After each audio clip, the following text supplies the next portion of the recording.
से हमारे sense organs की एक लिमिटेशन है, लॉजिक की भी लिमिटेशन है।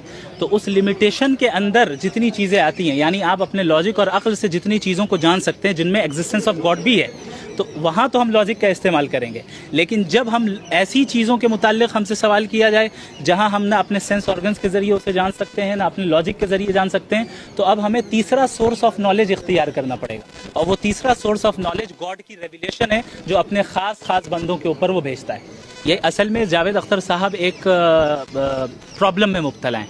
उस प्रॉब्लम का नाम है साइंटिज्म। साइंटिज्म कहते हैं कि आप साइंस को ही वाहिद सोर्स ऑफ नॉलेज बताएं। आप बताइए मोरालिटी को साइंस से आप साबित कर सकते हैं?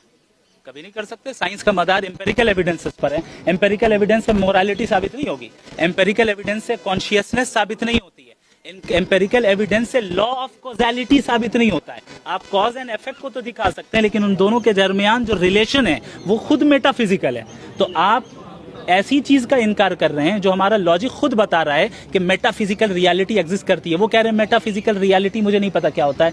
मैं नहीं समझ सकता कि इस उम्र में आने के बाद मेटाफिजिकल मतलब कोई नहीं समझता। सर, भविष्य में ऐसी डिबेट की और संभावना है? देखें, ये एक बहुत बड़ी खूबी है।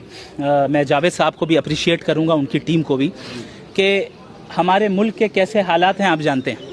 इन हालात में प्यार मोहब्बत के साथ बैठकर एकेडमिक अंदाज में डिस्कशन कर लेना, मैं समझता हूँ ये माइलस्टोन है। ये बहुत बड़ा काम हुआ है।